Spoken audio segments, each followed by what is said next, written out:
இன்றைய தெய்வ வார்த்தை ஏசாயா 54 அதிகாரம் 17 வசனம். உனக்கு விரோதமாய் உரியாக்கப்படும் எந்த ஆயுதமும் வாய்க்காதே போம். உனக்கு விரோதமாய் நியாயத்தில் எழும்பும் எந்த நாவையும் நீ குட்டப்படுவாய்.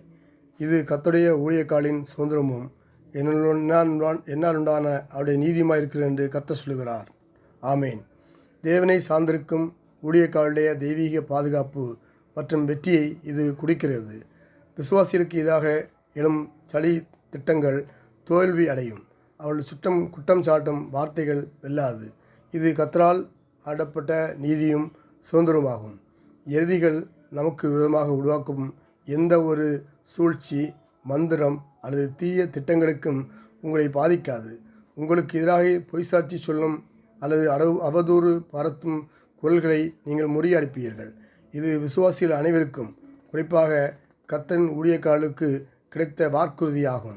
இது மனித முயற்சியினால் வருவது அல்ல, கர்த்தரின் நீதியினால் உண்டாகிறது. நமக்கு விரோதமாய் எழும்பும் சதி சித்தங்கள் எந்த விதமான ஆயுதங்களாக இருந்தாலும் உருவாக்கினாலும் அவை வாய்க்காதே போகும். ஆயுதங்களை விட நாவு அல்லது வார்த்தைகள் அதிக பாதிப்புகளை ஏற்படுத்தும். அதில் நமக்கு வெற்றியை தருவார். இது கர்த்தருடைய ஊழியக்காலின் சுதந்திரமும் அவருடைய நீதியுமாகும்.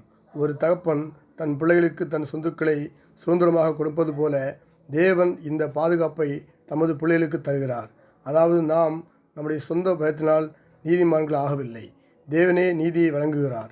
எனவே சத்துரு நம்மை எதை காட்டி குற்றம் சாட்டினாலும் தேவன் நம்மை நீதிமான்களாக நிலைநிறுத்துவார். வாழ்க்கையில் போராட்டங்கள் வரும்போது இந்த வசனத்தை நினைப்போம். தேவன் நம்மை ஆசீர்வதிப்பார். ஆமேன். நல்ல ஆண்டவரே, நமக்கு நன்றி செலுத்துகிறோம். ஒரு புதிய நிலைக்கான கிருபை செய்யப்படியாக நம்ம ஸ்தோத்தரிக்கிறோம். இந்த நாள் எங்களுக்கு ஆசீர்வதிக்கும்படியாக ஜெபிக்கிறோம். ஊழியக்கால சுபத்தில் நம்ம கர்த்தருக்கு மேம்படுவதாக. ஊழியக்காலையும் ஊழியங்களையும் கர்த்தர் ஆசீர்வதிக்கும்படியாக ஜெபிக்கிறோம். விசுவாசிகளையும் குடும்பங்களையும் கர்த்தர் ஆசீர்வதிக்கும்படி ஜெபிக்கிறோம். இந்த வசனங்களை கேட்கிற, ஜெபிக்கிற, தியானிக்கிற உங்களுடைய பிள்ளைகள் ஒவ்வொருவரையும் கர்த்தர் தனித்தனியாக பேர் ஆசீர்வதிக்கும்படியாக ஜெபிக்கிறோம். ஆண்டவரே, நீர் தாமே பொறுப்படுத்தி கொண்டு வழிநடத்த முடியாது ஜெபிக்கிறேன். தேவையை சந்திக்க முடியாது ஜெபிக்கிறேன். வேலையாளர்களுக்கு நல்ல வேலையை கொடுங்க, வியாபாரம் பண்ணுறதுக்கு நல்ல வியாபாரம் தாருங்கப்பா.